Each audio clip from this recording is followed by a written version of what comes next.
Welcome back to the Creative Juice Podcast. I am your host, Matthew Zanazzo, and today we have someone who has shaped the Fortnite creative world in ways most people never see. My guest is Jon Hughes, CEO and founder of FCHQ. If you're a creator, this episode is a goldmine.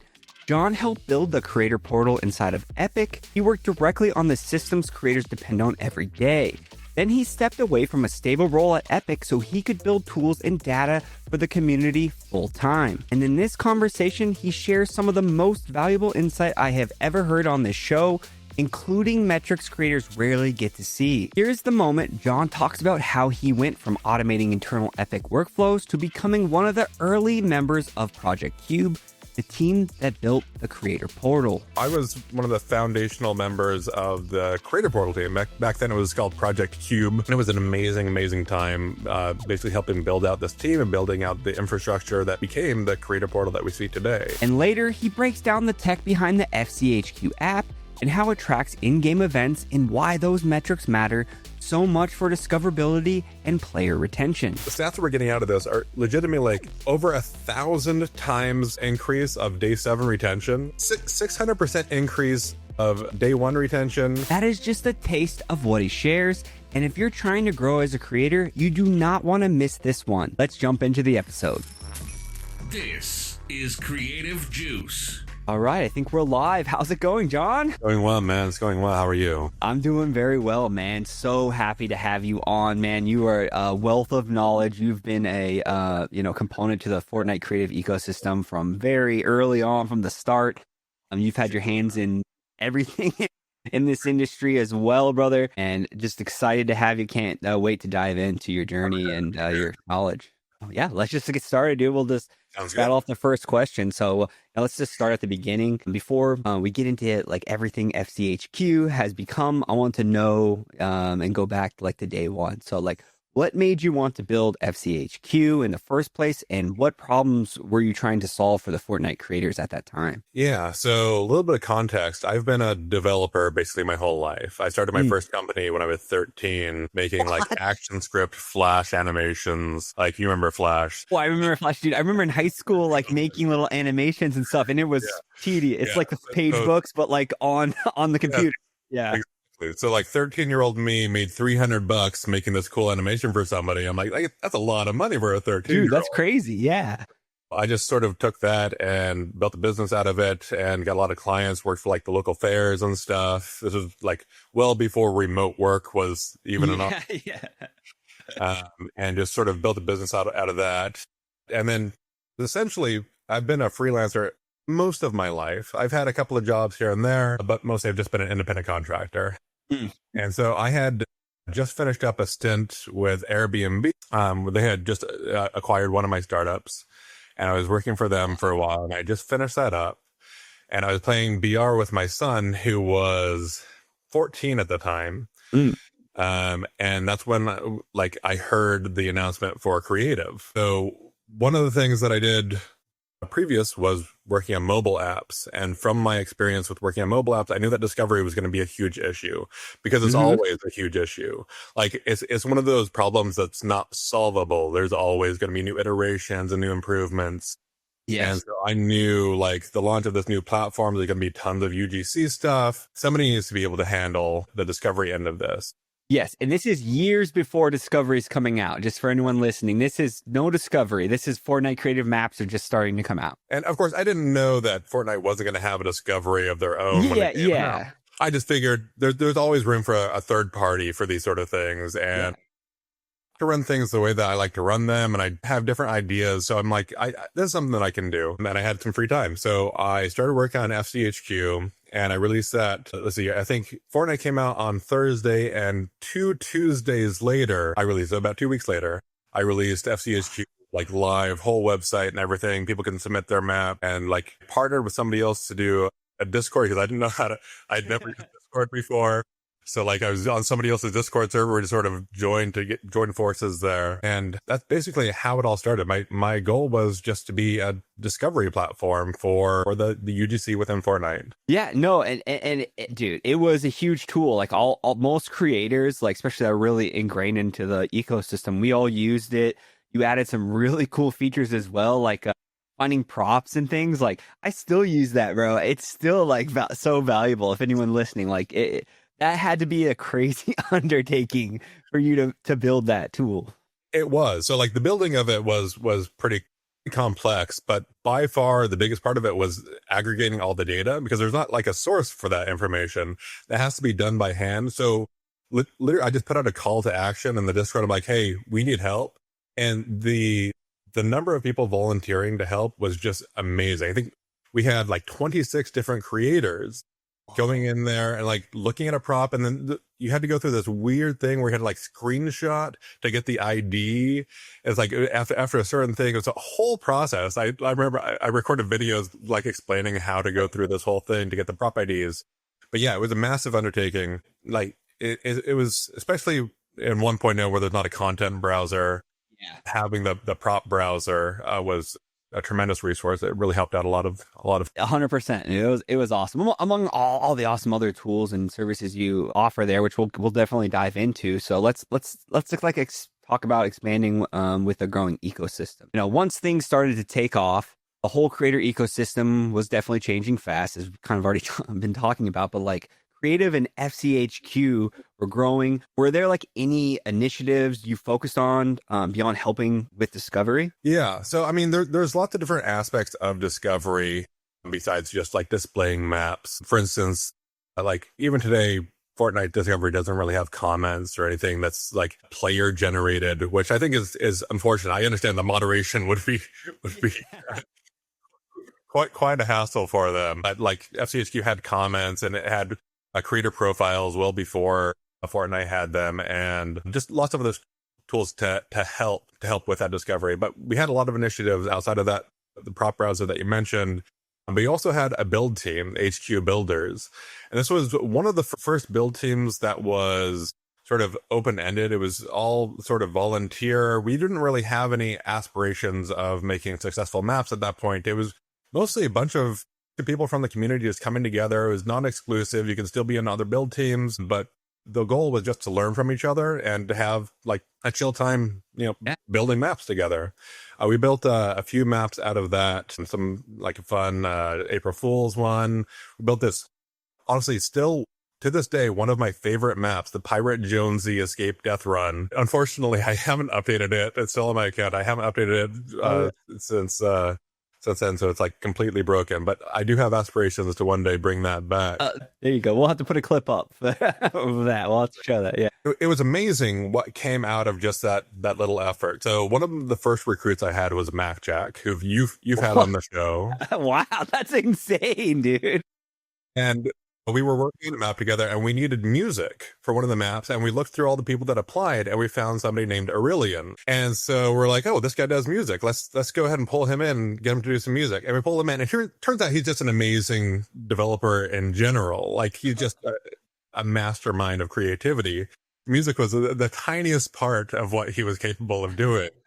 And he became a core part of the team. Those two, as you know, ended up founding Alliance Studios and getting married, by the way. What, dude? They owe you. What the heck is your doing? It was so crazy. And then like one of the third recruits we had was Snow, who was also part of Alliance. Like crazy. One of the best bursters out there. That's crazy. Yeah, absolutely insane. I was actually looking through all the applicants earlier. Dumb Blonde was one of them who you also had on the show. Yes. Tiny was in there. Tiny. The Slurp. That's Michael from. He's also been on the show. Doing a great job over on the Roblox side of things. We'll talk about that. But yeah, just wow. I didn't expect any of that. Of course, you don't know. When you were in the past, you don't realize what's going to happen in the future.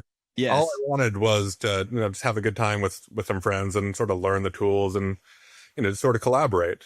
I mean, I think that is a big part of what helped FCHQ grow, is just this ethos of let's just collaborate. Let's just have creators helping other creators and all get better together. I think one of my favorite quotes is "A rising tide lifts all boats." Yeah. Absolutely believe that. And creative, like, it's been around now for a little while, but I still think that we're just at the tip of the iceberg as far as where the growth is going to go. And like, if you're starting today, you're still early. Like, there's still so much more room to grow, and the ecosystem is being built around you. and it will be able to support you, even though there are issues, and there always will be issues. Yeah. At least you don't have the issues that we had way back when. And we're talking about that for days. It is definitely way better than it has been in the past. It's easy to forget the old times and the problems we had back then. And I mean, even discoverability, which you were even helping trying to solve before that. And just the very primitive tools, just like Ritual, right? So like he was in music, but like in Fortnite, and you got patchwork now, but back then you just had notes. Like they just gave you these little colored notes, and then you had the sequencer, and you had to basically throw them in haphazardly to make your song. Yeah.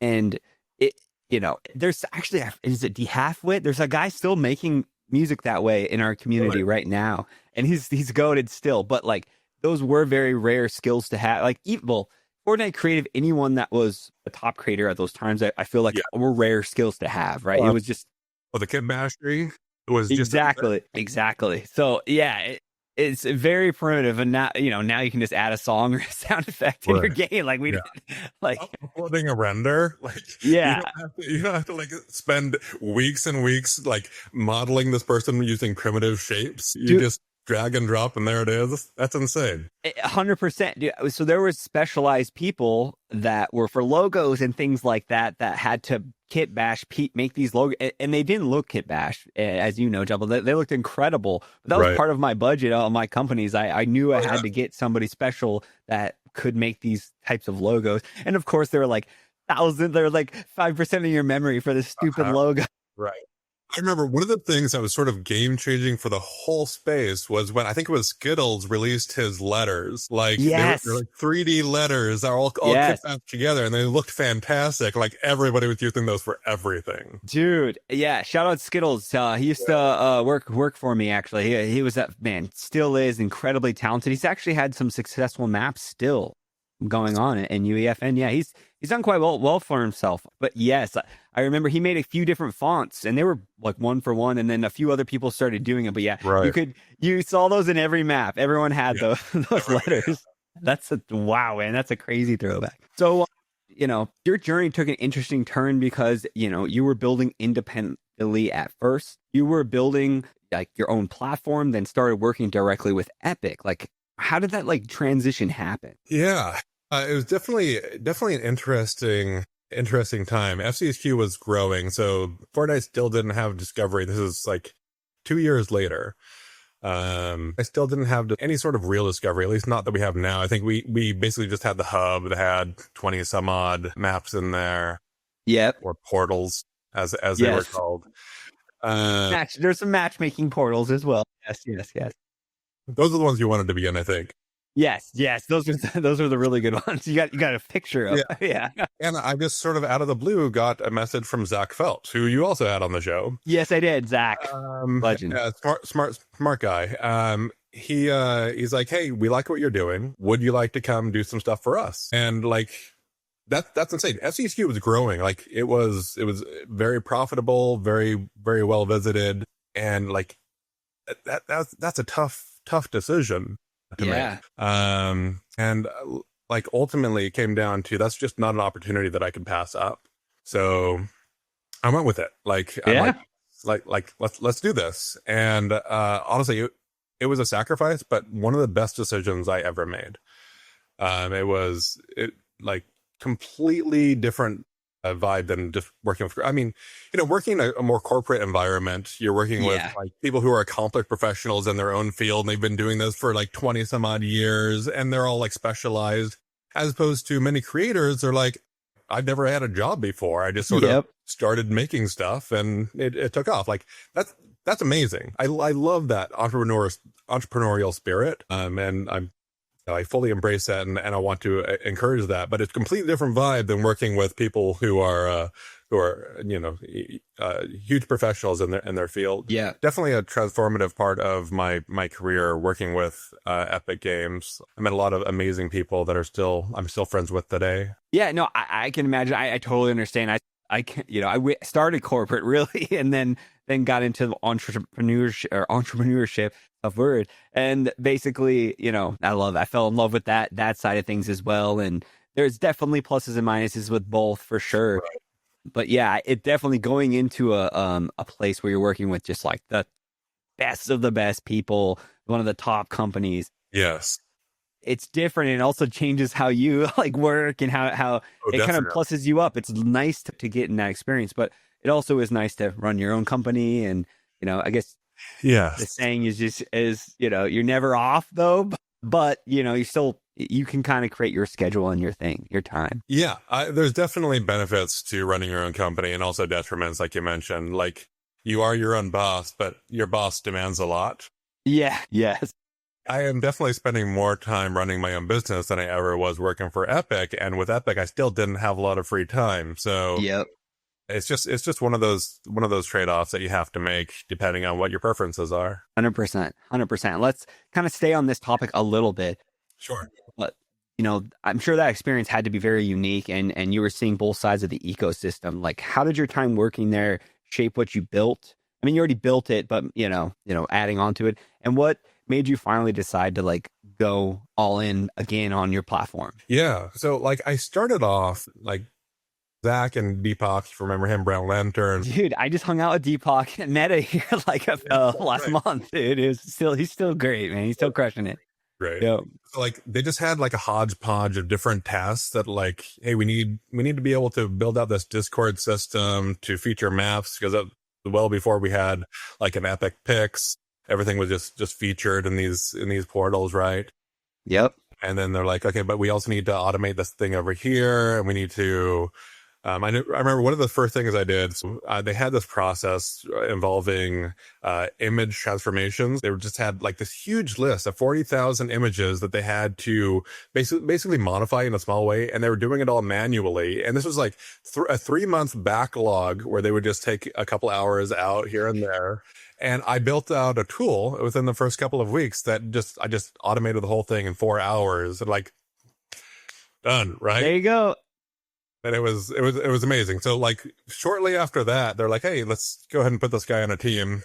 Yep. And so I was one of the foundational members of the Creator Portal team. Back then it was called Project Cube. That's what that. Let me point to this, right? My camera is reversed. There you go. That cube. Yes. Cube. Yeah. And that was like the beginning of the Creator Portal. This was like before anything existed for online publishing. All publishing was done inside the client itself prior to that. Yep.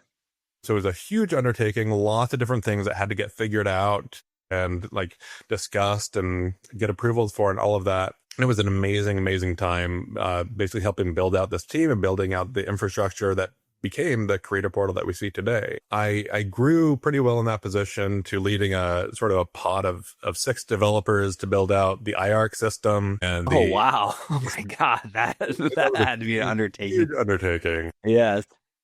And the IP rev share stuff, like with Lego, for instance, and then the porting over from the SAC side into the Creator Portal for like onboarding new creators and the whole approval process there. And so like there was a lot, and I was growing significantly within the company, but like as I was growing, my free time was getting less, and like my involvement with creators was also just getting more and more abstracted. And like that, man, that's a like very similar story. Yeah, I bet. Right. Yeah.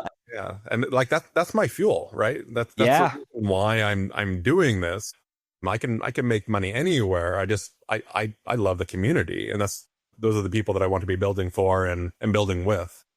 Yeah. Ultimately, like after 3.5 years, I made the hard decision of going back to my roots. And this is right after I sort of developed the technology to create the app. Okay. Which is kind of a transformative way of interfacing with Fortnite maps. And I knew that I sort of had a winner there just from early indications. And I decided, if there's anything that I can go full throttle into and still be interacting with creators full time, that's my ticket. So, dude, I want to piggyback on that what you created, that software that lives in, that attaches basically to Fortnite, that allows you to do these really cool activations and give giveaways, right? Stats, things like that. I would love to like dive a little bit more into that on how is that working? How are you guys using that right now? Yeah. Absolutely love to talk about it. So it was kind of a fluke that I even happened across the technology. But as soon as I did, I just sort of realized the potential. Basically what it is, it's an overlay that runs within Fortnite, and it's completely compliant with Epic's terms of service. It's very similar to like Fortnite Tracker, if you're familiar with them. You know, when an event happens inside the game, it reads that event. I mean, that's the basic functionality of how the app works. I just really took that to the next level to where now you can have basically in-game events or in-game quests rather that have their own challenges, and you can detect that from outside the game, and in that way you can basically reward players for real engagement inside of your game that you just can't otherwise do. And this also allows you to do things that Epic doesn't allow you to do from inside the experience, such as calls to action, right? If you want to tell somebody to go to your Discord rather than having just like the big Discord logo / your thing, you can say, hey, here's my Discord, click on this button and you can go right there, which has been transformative for like community building. We've done a couple of amazing activations already. We have one going on right now with SpongeBob, actually Doodle Bob, where we're giving away a gaming PC and a Switch 2. I think that's right behind me. And we're also giving away like over 200,000 V-Bucks. We just finished up another quest for SpongeBob previous to that. We just did a huge activation with Lenovo and the Dallas Cowboys, where we gave away over $12,000 of merch and like gaming gear and a VIP experience where somebody actually gets to go to a Cowboys game, flight and hotel paid. It was nuts. Absolutely nuts. Yeah. That's awesome. And all of that is just facilitated by being able to read events from inside these maps and basically reward people for doing things that they that are important to your gameplay loop, which helps them get very, very dedicated. And like the stats that we're getting out of this, I have to scroll down here. Yeah. The stats that we're getting out of this are legitimately like over 1,000 times increase of day 7 retention, like 600% increase of day 1 retention. We've got like 515% increase of average playtime per player. Average session time is up by like 100%. Like all of these stats are like across the board. We have run many promotions, and all of them have very similar stats. Like they are just all like 3x, x in some cases, of just like all of the metrics that Discover is hungry for are all the metrics that we're hitting really, really well. And it just makes me so excited for the future and what else we can do, because like Discover is difficult to iterate on at this point because Fortnite basically owns that. It's hard to get somebody to go outside of Fortnite to try to find a map, right? But after they are in the map, being able to really hone that experience, to reward players with like physical prizes and to significantly increase the stats that are so important to increase. Like, I love that we're able to help in like a significant way doing that. 100%. And we'll definitely have some video of that playing, of how that works. Like if there's any creators interesting or trying to brand activate, like want to activate this into their launch or anything, like how can they, connect with you or find it? Definitely find me on Discord. John at FCHQ.io will also get to me if you want to send me an email. Very happy to work with you. We'll be talking a little bit later about that. The future of FCHQ is absolutely working with more creators rather than just brands to sort of to bring the system to everybody. And you can even sort of self-serve your own system and basically facilitate this as a tool for your own community. Pretty cool. I'll have a link to obviously in the comments so you guys can check it out. So no, dude, that's awesome. Love the tool. I've seen it. It's very, very cool, very intuitive and very, very smart, man. Something that we need. It's very hard, just like you said, to, garnish and create an audience and bring them off basically some way to bring them off platform to be able to directly talk to them and get feedback. And so any tools that help that are huge. If you can go look at any of the top games, I guarantee they have a big Discord. Like there's just it goes hand in hand. So it does. You can't have one without the other. Like that, the community aspect is essential for Fortnite games. 100%.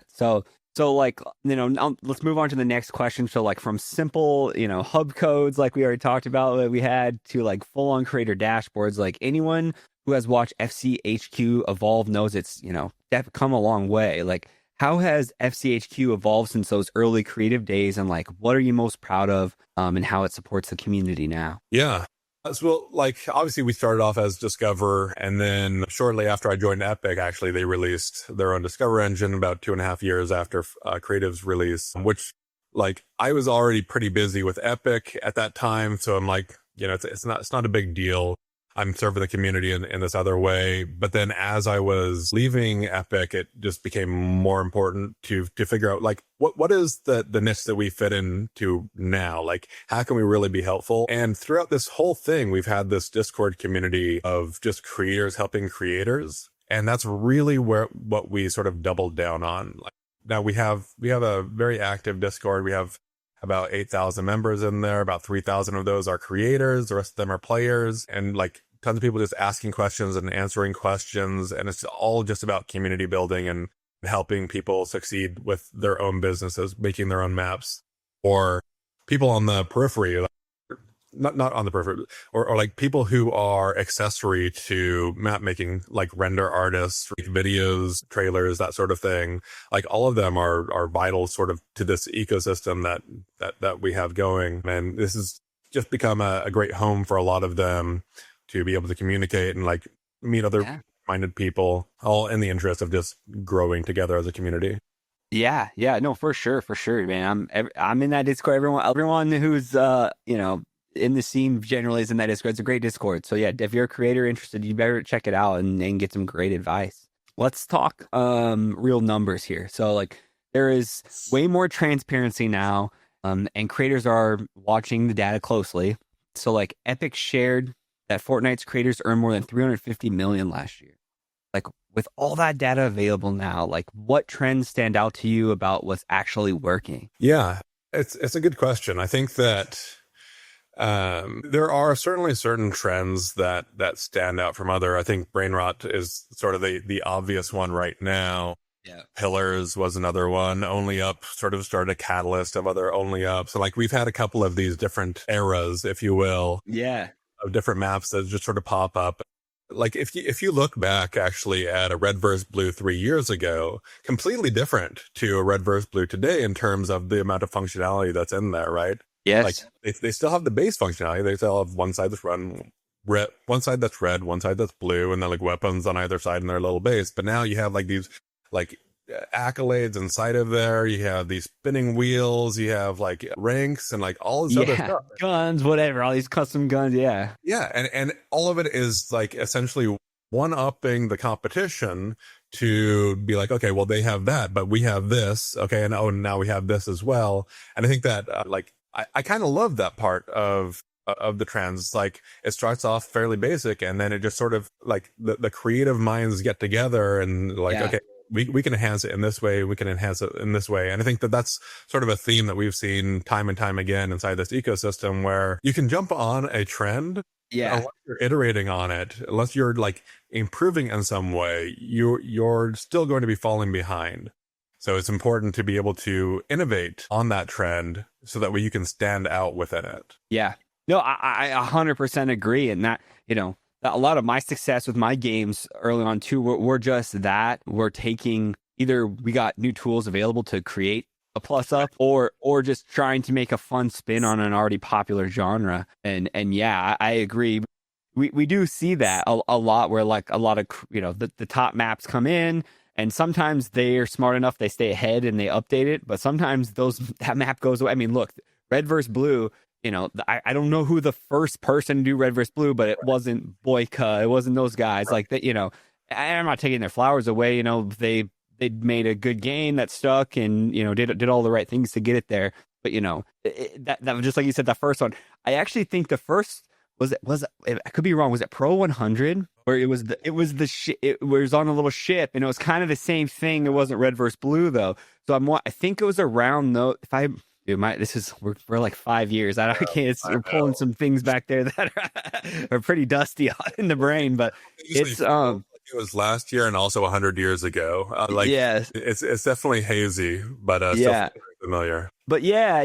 Anyway, so it's just that, and that's just everything I think with what's popular. Obviously, not Steal a Brain Rot or games that are kind of ports from Roblox that kind of got their jump start there, but Yeah, yeah. Same with like the 1v1 with every guns. We've always had a lot of those similar type of maps or 1v1s, for instance. Like 1v1s was two people fighting. When I was making the games, but a BAG kind of put 16 players in a 1v1 map, and that just exploded and became more of like a free for all. So like, yeah, all these different things, kind of like little changes that took off. I don't know. You never know what's going to take off either. Like, Yeah. You'll see sometimes these larger teams who are very familiar with their audience and the Fortnite audience in general, they'll release the map and ultimately it doesn't do very well. Like that happens, but sometimes it does very well. Right. And like, that's sort of the risk that you take and the name of the game in terms of iteration. If you want to be at the bleeding edge, you have to take those risks. Yeah. And oftentimes they will pay off and oftentimes they won't. Yeah. No, that's great advice. So, just moving on to the next question here. There are now like close to 200,000 islands published. With that many maps live, visibility becomes much more of a conversation. Like, do you think Fortnite still has a discovery problem, or has access to more transparent data finally helped creators like get seen? And I wouldn't say Fortnite has a discovery problem. Yeah. Yeah. Well, the community would some would say so yeah. No, what I mean is singular, right? Like yeah. Not there one. are issues with discovery. There are definitely issues with discovery. Yeah, and there always will be. Like you aren't ever going to be able to make everybody happy. The people who are at the top are like, let's make it to where the most recently played maps are always at the very top. Yeah. Or the favorite maps are always at the very top. And then people who don't have a successful map right now are like, oh no, put that at the bottom, put new map, right? Put interesting map at the top. Like, how do you please both of those crowds? How do you please everyone? Exactly. Yeah. And like, I prefer maps that are unique and sort of push the boundaries and like, don't fit into the cookie cutter mold. But how does any discovery algorithm push that, right? Like Fortnite says, okay, this person just played a red versus blue and they played a box fight or whatever. This means that they are interested in combat maps. When I was just playtesting, like that's not necessarily what I'm interested in. But then, like, I just played red versus blue, and it says, "Oh, you may also like," and it gives me 20 other red versus blues. Probably not what I'm actually looking for. Like, I don't know if anybody actually just browses through every different red versus blue to find whichever one they want, right? But how do you surface unique, creative maps to somebody? Like that's a hard problem to solve. Yeah. Just goes back to what I was saying about like discovery isn't a solved problem, maybe not even a solvable problem. But like, I think that the thing that we need to focus on is that it's not really Epic's job to pick winners. And I don't think that they can pick winners either. Like if you look at Rocket Racing, for instance, the amount of promotion that Rocket Racing got from Epic, front page, bold, amazing trailers and everything, and it has 4,000 CCU, right? Like 4,000 CCU is a lot, but not a lot for an Epic produced party sort of a thing, which just goes to show that like if the player base isn't there for that experience, it doesn't matter how much promotion you give it, it's not going to be a winner, right? Yeah. So the amount of promotion that you give, everything needs promotion, everything needs to be seen in order to succeed, but promoting something that isn't going to get the players isn't a winning strategy either. Yeah. But like there are definitely issues with Discover that should be cleaned up. The primary one right now I think that people are having an issue with are the duplicate content and like spam map, like a few bad actors that are releasing the same map with slightly altered thumbnails. Yeah. Epic's response to this has typically been, it doesn't matter if they exist, we aren't going to give them CCU, and that's good in theory, but they are getting played. Yeah. Yes. So like that sort of thing definitely needs to be cleaned up. And then I think that another issue is just a lack of real personalization. Part of this, I think, is due to like Epic doesn't like to get a lot of your personal data, which I think is amazing. Yeah. Yeah. I don't know if this is public knowledge, but there's not like most sites you go onto and it gives you like a little cookie banner and it says, hey, we're showing you that. So far as I know, that doesn't exist on Epic sites because they don't track that data for marketing purposes. And that's like that is, I didn't put that together, but you're right. That's incredibly valuable data that if I was running a business, I would be hard pressed to collect that data for marketing purposes, right? Yeah.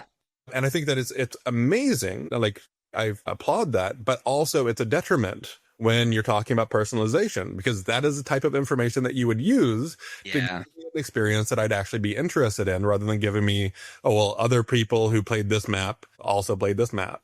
And like, that works sometime, but it really isn't a good personalization engine.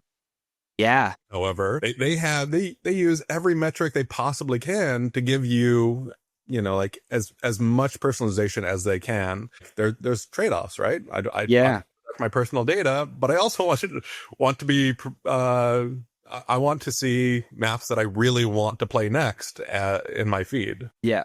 No, that's all great points. And and I mean, I think the key takeaway here is, I don't think it's solved. It can be solved. And like, just even, I watch Roblox and I watch other platforms, and they have an algorithm, but it changes too. Like, people figure it out. There's smart people out there.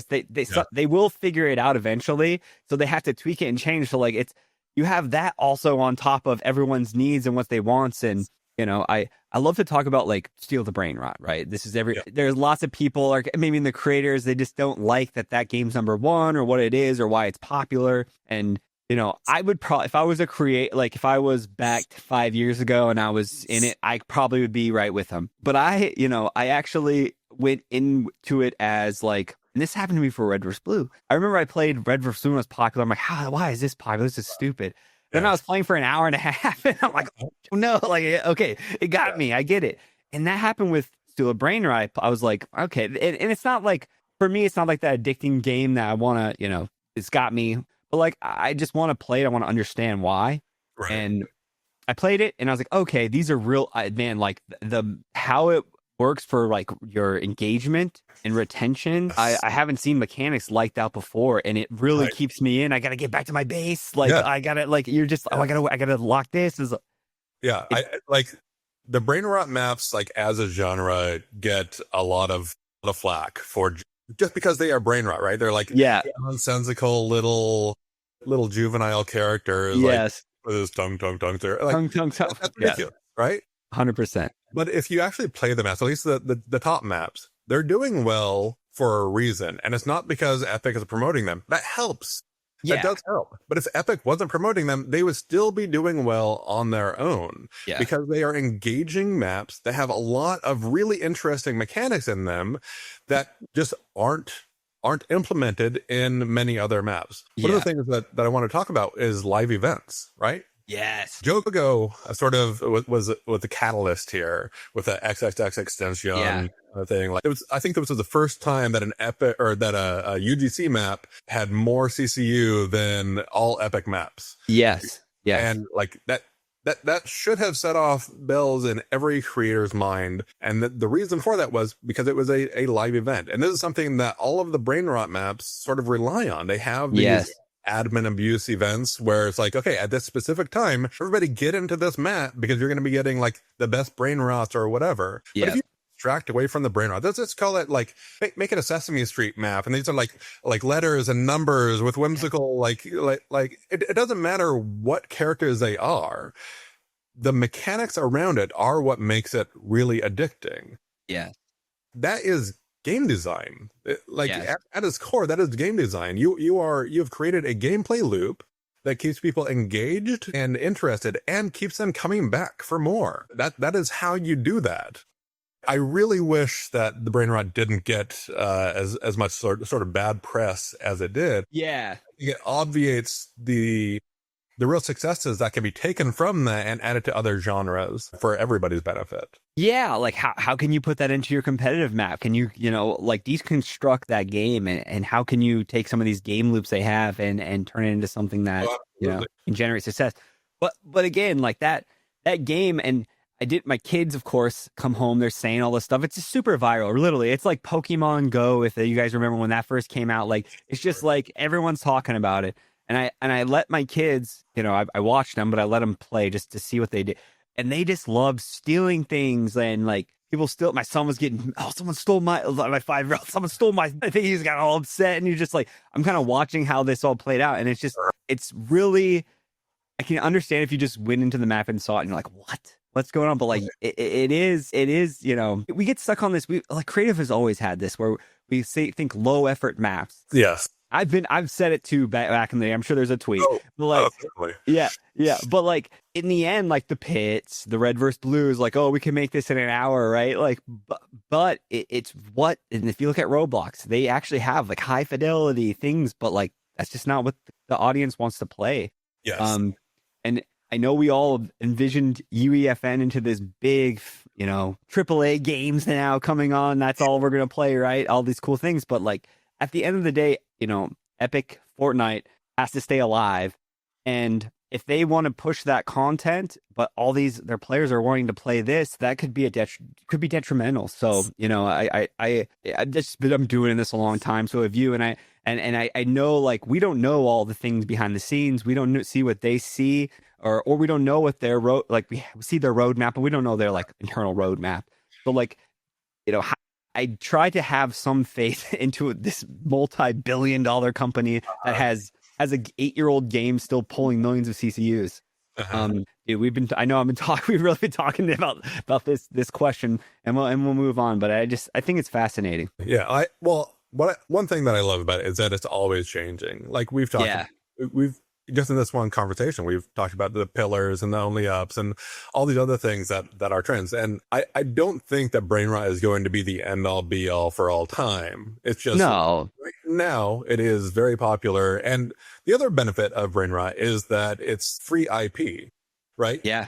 You can't put SpongeBob in your map without having a deal with Paramount, or you shouldn't. Yeah. IP would be another issue for Discover.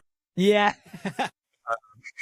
But like you can use all these characters so long as you like model them yourself or you buy them or what. Yeah, generated with AI. I think if you do it because they were generated from AI initially, which means that they aren't copyrightable, right? Yeah, like the individual creations of them is, but the idea of them and their likeness is not.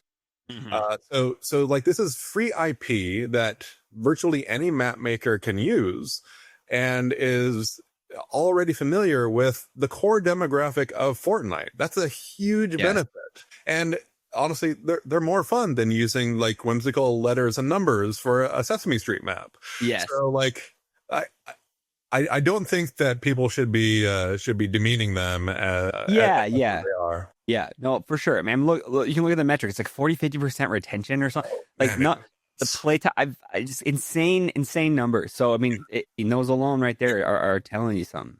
It's pretty cool. But agree. But yeah, I'm glad we kind of touched on some of the topics. I get DMs all the time about spam maps, this or that, and like what make a tweet, and I'm just like, look, I know Epic knows about it. Like I don't know what me saying is going to help, but it is a problem, and don't take that as don't talk about it. Like just put it in the right channels, right? Like you're doing, and hopefully they will do something to stop that, because that is frustrating for all, even if some people aren't voicing it. It is. So I get it. But all right, let's talk about top performing maps. We're already talking about it, so let's stay on this topic a little bit. But you've seen the patterns up close through the analytic tools and community behavior. Like when you look at a top performing maps, like what separates the ones that take off from the ones that kind of fade fast? Like is it design, retention, marketing, or something else maybe in the data? Yeah, so I love looking at the data. And since Fortnite released sort of this public API just a little while ago, it's really illuminated a lot of things that were otherwise a black box before.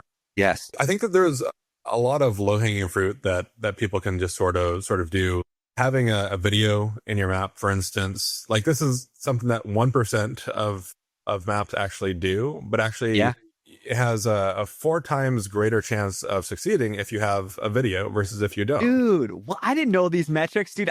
Because early on it wasn't like bahoo, whatever the word you want to use. It didn't really matter that much. Right. And sometimes maybe it doesn't matter. Like there are outliers, but I'm just saying, like, if you want to have the best chance of succeeding, do the things that the ones succeeding do at minimum, right? Yes. There's always other things that you can do as well. Having a long description. So having a description that's 300 characters or longer I have to look at my stats here, has 38 times more players on average than maps that have a description of less than 100 characters. Wow, dude, that is what, dude. People should be taking notes right now. This is crazy.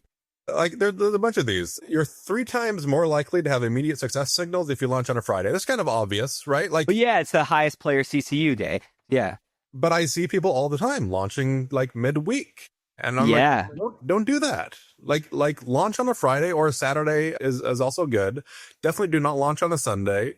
And I wouldn't recommend you launch on any other day except for Friday or Saturday, just because like unless you have this huge marketing campaign lined up, and most creators don't, there's just no reason to hamstring yourself and already difficult to succeed in market. Yeah. No, dude, those are crazy stats. Thanks for sharing that. And that's great information. I also believe, I don't know if it was said or I know they do it on other platforms, but like when you have your title, your tags, your categories, and then your description, well, like it all kind of connects with each other as well. And whatever their little program they're using, or to look at maps to make sure they're promoting them and discovering and doing well, they look at those. They look at all of that and see if your title has it in it, something of the same in the description, or if your tags match. So like a lot of those things do add up, and it's just like YouTube. It's just like we all spend months on our game making it perfect, and we spend 2 minutes on the thumbnail and the title. And that is you should spend just as much time. You need multiple 100%. thumbnails. You need multiple thumbnails. You need to be tag switching. You need to be checking out like what tags are working, what categories or rows are working that your map can fit in, and change it. Try these things. Try changing those words in your description. Just trying different things, but not just, rushing at the end and making some thumbnail. Yeah. I think that like you hit on a really good point there. And that is like, if you're doing this just as a hobby or an outlet, like it doesn't matter, make your map and release it. But if you want to find success, you have to treat this like you want to find success. You're spending a lot of time making your map. You absolutely need to put in the extra effort, even though it's like most creators, again, like they don't have all the hats to be the marketer and like all the other things that are needed to sort of make a successful game, like having to create a thumbnail or a video. These are all technically challenging things to somebody who hasn't done it before. Yes. And they're like, yeah, but I made the map. Like, surely if the map is good, that's sufficient. But the reality is it's not. Like, you have to have all of the parts together, and you have to do your planning, and you have to like really make a nice launch for it to even have a chance of succeeding. And it's not guaranteed even then, of course. Yeah. But at least put your best foot forward and give your map the best chance it has of succeeding. Yes. And the metric, we have A/B testing now. You should be using those tools, using your data, looking at your competitors, seeing if, where your retention is, where your engagement is compared to them. I mean, these are kind of some obvious things that we all know, but like definitely, that it shouldn't stop there. And then updates. But yeah, you're 100% right. I think that's like, I was fortunate enough, I started in the social media side of things before I came into this. And so that really helped me launch games. But we also had to have that in 1.0. Like, you really had to have social media, because there was no, other than FCHQ, like you didn't have ways of getting your map seen. So yeah, nah, man, great points. The one other thing that I'd mention in terms of like, you've just launched an experience, how do you make it succeed besides the things that we've already talked about, is just hitting targets. So in terms of targets, the two main metrics that you should be looking at are your day one retention and your average session time. And you want your day one retention to be at least 20% and your average session time to be 45 minutes ideally. Obviously, it depends on the game mode, but generally speaking, if your game time, your average session time is 45 minutes or above, and your day one retention is 20%, you have the makings of a successful map, and you can iterate from there. Yeah, no, great point. I think, comp maps are generally a little lower on the average playtime, but 100%, that's great advice. So, Roblox is clearly leading the UGC space right now. Everyone compares these platforms, and both bring different strengths. Like, what do you think Fortnite needs to do to truly compete and bring that same level of player and creator engagement? Yeah, I think Epic is doing actually a pretty good job of recognizing this and implementing things to ensure that in the future, like, we are able to sort of take some of that market share. Thin client is a huge part of that. I haven't played Roblox in 4 months. Yesterday, I loaded it up, clicked open, and then clicked a big green play button. Literally within 10 seconds, I was playing a map or experience, whatever Roblox calls them. Like 10 seconds. Yes. I have Fortnite installed right now, already updated and everything. It can take me 7 minutes before I get into experience after I have found it. That is terrible. And I tried to do it on my phone. It wasn't updated on my phone. There was an 8 gigabyte download that I had to go through, which the servers were being kind of slow. I'm on good Wi-Fi, but it took at least 20 minutes for me to get that. If I'm finding an experience online, I am not going through all of that to play that experience when the alternative is pushing a big green button and immediately loading up that experience. Yeah. Just needs to change. And obviously Epic is aware of that. And they're incrementally releasing thinner clients as time goes on. But until that issue is solved, like very few other things are going to really move that needle as much as it needs to move. Obviously there's lots of other things that go into it. Monetization, that's another thing that Epic is working on now. We're coming out with microtransactions. Obviously another one of those sort of heated debates within the community. Yes. Yeah. I am tentatively optimistic about them, just because like right now, the only way that you can really be successful in Fortnite is this winner takes all sort of, I need to have one of the top played maps on the ecosystem in order for me to pay myself to keep doing this, right? Yeah. And that's unfortunate because you sort of lose the handcraftedness, the sort of niche cult favorite. Like you should be able to find your people that love your experience, even though it's a smaller subset of the general populace, and be able to find success in that way. Like story-driven maps, they just don't do very well on the platform. They don't get a whole lot of CCU, but there's a huge amount of people that enjoy that type of content. But the financial rewards for creating one of those just don't exist right now. And microtransactions are going to allow for that type of content and a lot of other types of content, sort of democratize the types of maps that can be successful based off of a core community within that map. That doesn't have to be a large portion of the global Fortnite player base. It can be a small portion, but a dedicated portion that can really support the map maker. Yeah. And so that's absolutely something I'm looking forward to. And that's something that Roblox has, and a great way to compete with that ecosystem. I agree. Cause like I'm on that the same, like I'm optimistic about it. Look, I don't think players are dumb. Like if you're going to like abuse it somehow and make it, everything a paywall, people are just going to leave. Like it has to be done, tactfully. And, I think we also just have to, it's a new player behavior, right? If anyone's creating in these games and you're like just making a new genre right now, it's the same thing. It's very hard because you have to create new player behavior. We've seen this evolve. We had, I always use this example, but like we had teleporters were doors, for so long in creative, and people, if they put a real door, people are like, what the heck's that? Like, where do I go? And so like, it's just those same things that we're going to have to do.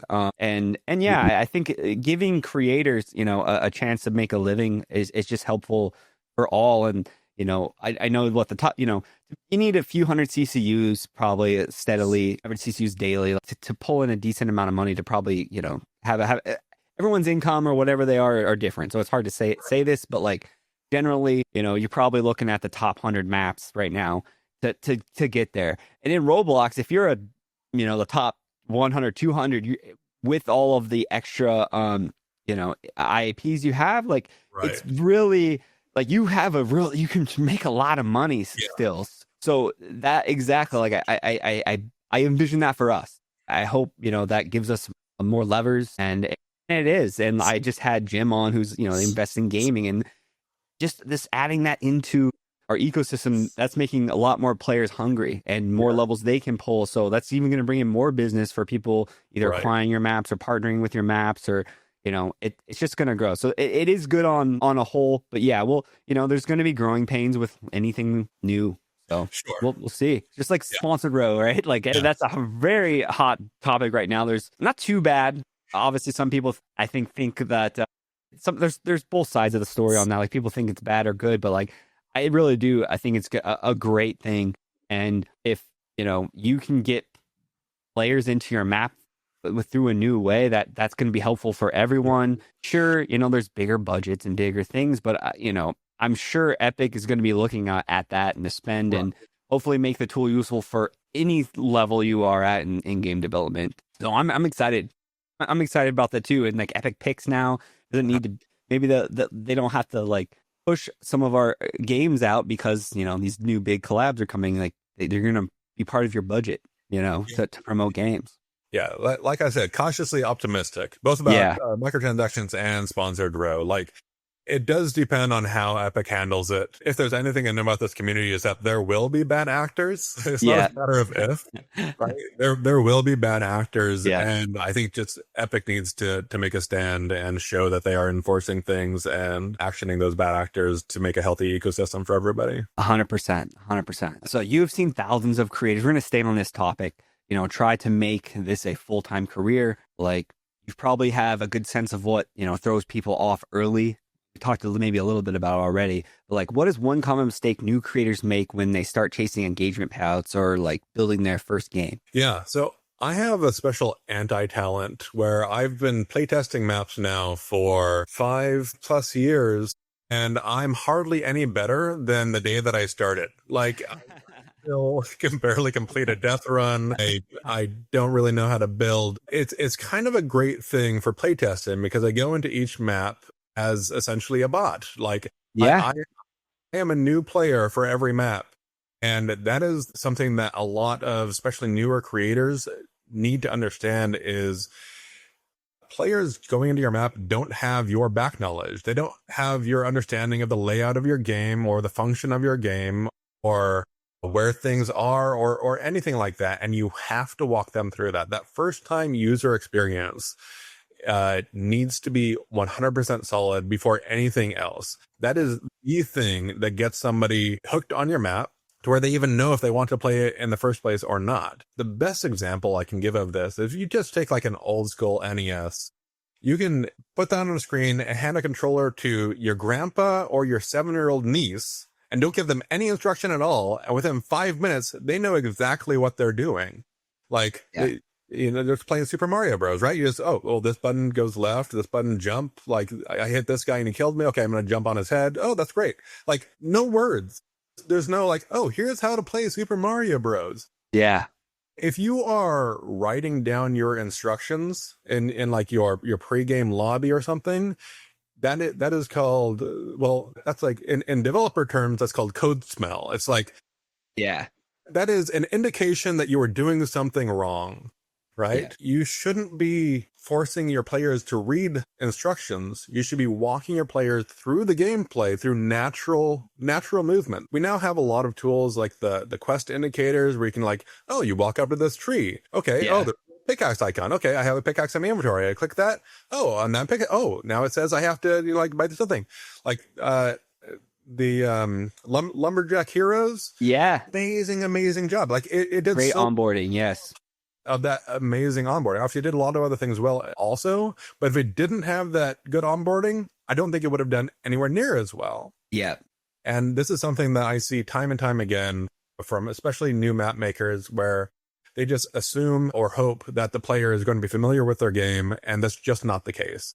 And you can't explain how to play your game through words because players do not read. I will say that as a blanket statement. Players do not read. You can have a giant blinking sign that says, click this button, and they aren't going to see it. I don't see it. Like, I leave feedback like, I didn't know what to do, and people are like, there's a giant blinking button. Like, I didn't see the button. I didn't see the text saying read the button. Give me a indicator. So that's by far the number one thing.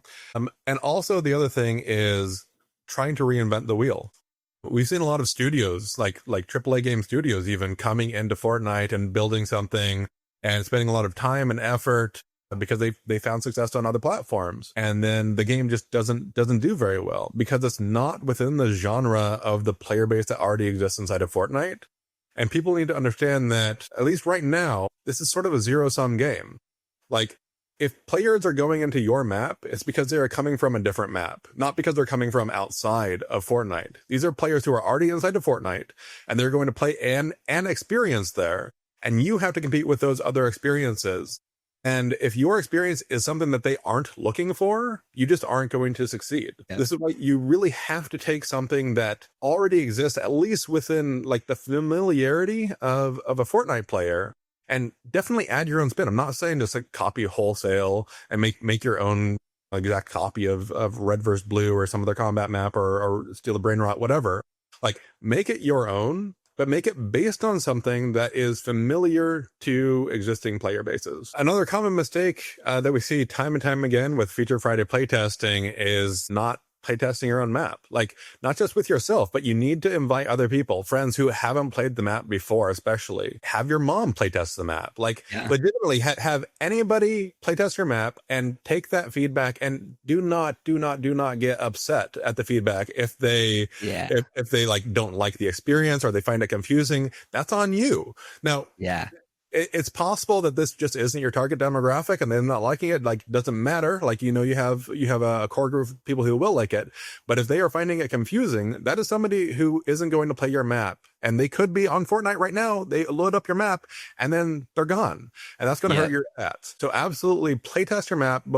Definitely playtest it a lot yourself to make sure there's no bugs, but then playtest it with other people and, let them show you where your blind sites are. Let them show you the things that you maybe tunnel visioned and you didn't really realize. Oh yeah, I forgot about that one part, right?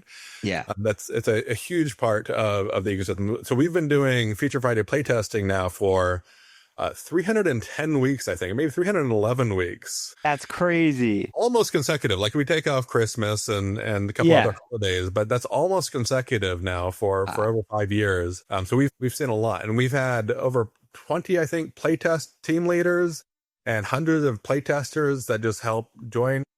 It's an awesome service. It's completely free, and the maps that sort of like rise to the top from that playtesting all get promoted on the front page of FCHQ.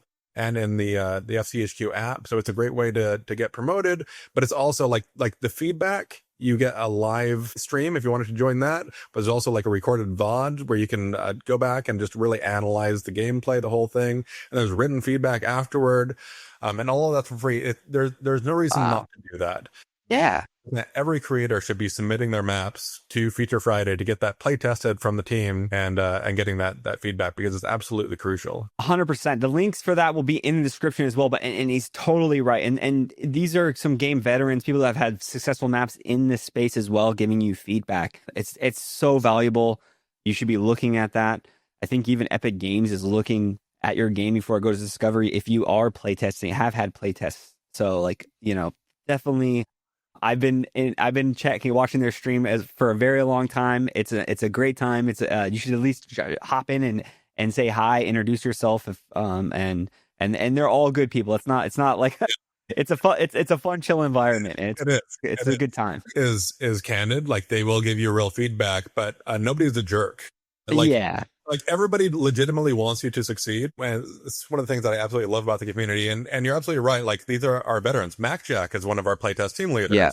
So like, you can submit your app and have it playtested by like one of the OGs, like in the space, who is incredibly knowledgeable. All of our playtesting leaders are very knowledgeable, and they all have like there's subspecialties in combat maps and parkour and all this stuff. And I try to assign them according to their core competencies. Yeah, but it's a great system we have set up for everybody, and it's completely free. Definitely, you definitely any creator should be using that. So we've been talking about this, but FCHQ, it has become a core part of the community. So like, it plays a massive role in how creators understand the ecosystem today and finding games to play. Like, what's next for you and the platform? Are any new features, partnerships, or updates creators should be watching for? Yeah. So definitely a lot of partnerships upcoming that I can't talk about. We do have a lot more quests. We will always have an active quest going, even if that is for a BR map, for instance. We'll often have creative quests going. But one of the big things we have coming soon is sort of opening up the platform to allow creators to really incentivize more engagement in their own maps using the FCHQ tools. And this isn't exclusively the PC app that is the FCHQ app. There's a lot of Discord integrations and everything else as well that really helps to bring more people into your map, and the people who are there engage significantly more. And that's one of the things that I'm most excited for that's coming up for FCHQ. That is awesome.